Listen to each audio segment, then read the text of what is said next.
जय श्री माता जी। आप सभी सहजी भाई और बहनों का today Sahajyog news India YouTube channel पर हृदय से स्वागत है। आज हम एक नए सहजयोग आर्टिकल को सुनेंगे और सविस्तर में आज के विषय का अर्थ समझेंगे। हम अक्सर कुछ सहजियों के बारे में बात करते हैं जिनकी दुर्घटना या किसी प्रकार की अप्रत्याशित घटना हुई थी, और हम में से कुछ लोग आमतौर पर टिप्पणी करते हैं शायद उनके आसपास कुछ नकारात्मकता होगी, या उन्होंने कुछ गलत किया है, या उन्होंने अपना बंधन ठीक से नहीं किया होगा, या उनकी साधना अच्छी नहीं है, इसलिए उन्हें दुर्घटना का सामना करना पड़ा। इसलिए ये कथन और विषय हमारे बीच बहुत आम हैं। सहजयोगियों की दुर्घटना होने के पीछे का कारण क्या होता है, इस विषय पर हम सविस्तर में बात करने वाले हैं। आप सभी सहजी लोग इस आर्टिकल को आखिर तक जरूर सुनेगा। सहजयोगियों की दुर्घटना होने के पीछे के कारण क्या होते हैं। सहजयोगियों की दुर्घटना होने के पीछे के कारण क्या होते हैं। यह सहजयोग का आर्टिकल इम्पल्सस फेसबुक पेज से साभार किया गया है। हम अक्सर कुछ सहजियों के बारे में बात करते हैं जिनकी दुर्घटना या किसी प्रकार की अप्रत्याशित घटना हुई थी, और हम में से कुछ लोग आमतौर पर टिप्पणी करते हैं शायद उनके आसपास कुछ नकारात्मकता होगी, या उन्होंने कुछ गलत किया है, या उन्होंने अपना बंधन ठीक से नहीं किया होगा, या उनकी साधना अच्छी नहीं है, इसलिए उन्हें दुर्घटना का सामना करना पड़ा। इसलिए ये कथन और विषय हमारे बीच बहुत आम हैं।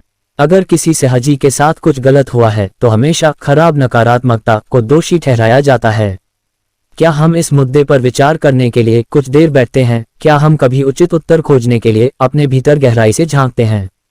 क्या किसी भी प्रकार की अनहोनी के लिए हमेशा नकारात्मकता ही जिम्मेदार होती है? आखिर इन सभी दृश्यों के पीछे क्या है? इस प्रकार के नकारात्मक परिणामों से जुड़ा सबसे बड़ा प्रश्न है। हालांकि श्री माता जी हमेशा कहती हैं कि हम सभी पूरी तरह से सुरक्षित हैं और सभी प्रकार की समस्याओं से बचे हुए हैं, फिर हमारे साथ दुर्घटना क्यों होती है? क्या हमारे ध्यान में कुछ गड़बड़ है, या हम सहज योग से बाहर हैं? यह सवाल हमेशा हमारे दिमाग में रहता है। हमें शायद ही कोई जवाब मिलता है, लेकिन हम आमतौर पर कहते हैं यह उनकी इच्छा है। जहां तक मेरी थोड़ी सी जानकारी है, अगर हम में से कुछ लोग ध्यान की स्थिति में होने के बावजूद अपने नियमित जीवन में इस प्रकार की चीजों का सामना करते हैं, फिर दुर्घटना का कारण बनने में सीधे तौर पर नकारात्मकता की कोई भूमिका नहीं है, बल्कि यह पिछले जीवन चक्रों के हमारे पिछले कर्मों के कारण है। यदि हम में से किसी की भी जन्म कुंडली का अध्ययन करें जिसे नकारात्मक विचार से गुजरना पड़ा हो, तो हमें उस विशेष समय में ग्रहों की परेशानी के कारण दुर्घटनाओं और हताहतों की कुछ संभावनाएं मिलेंगी। इसका मतलब है कि हमारे पिछले कर्मों के अच्छे या बुरे सभी विचार पूर्व निर्धारित या पूर्वनियत हैं। यह कुछ और नहीं बल्कि ग्रहों का प्रभाव है जो हम सभी के साथ समस्याओं और दुर्घटनाओं का कारण बनता है। तो अब अगला सवाल उठता है, अगर हमें अपने भाग्य के सभी बुरे और प्रतिकूल चरणों से गुजरना है तो सहज योग का क्या उपयोग है?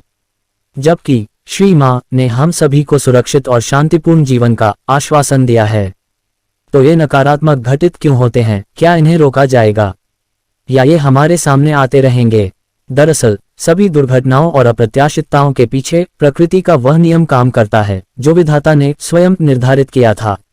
यदि जाने अनजाने हम प्रकृति या ईश्वर के विरुद्ध जाते हैं तो हमें किसी भी कीमत पर नकारात्मक विचार का सामना करना पड़ता है।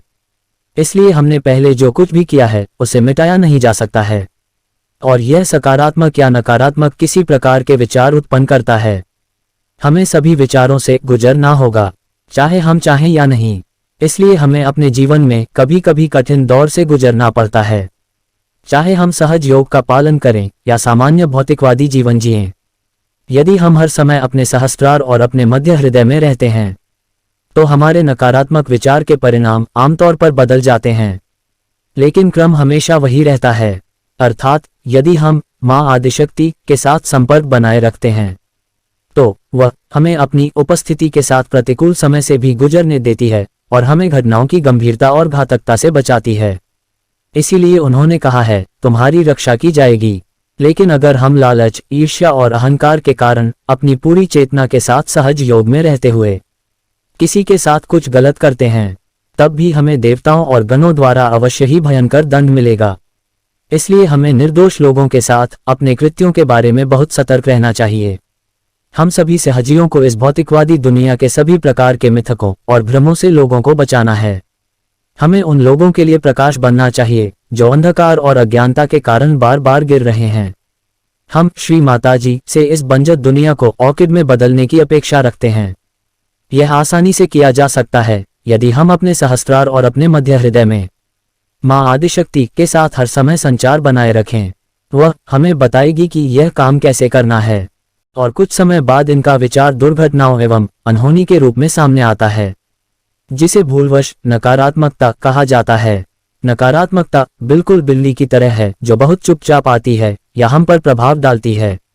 इसलिए हमें यह समझना चाहिए कि किसी भी प्रकार की नकारात्मक घटना उन गलत कार्यों का परिणाम है जो पहले या पिछले जीवन चक्र में किए गए थे। इन्हें बहुत ही हल्के ढंग से और बहुत ही आनंदपूर्ण मनोदशा में लिया जाना चाहिए। मेरी जागरूकता यह कहेगी कि हमें अपने प्रतिकूल समय का बड़े उत्साह के साथ आनंद लेना चाहिए। इस समय को आगे बढ़ने और आध्यात्मिक विकास के लिए श्री मां द्वारा लिया गया प्रशिक्षण सत्र मानकर। जय श्री माता जी।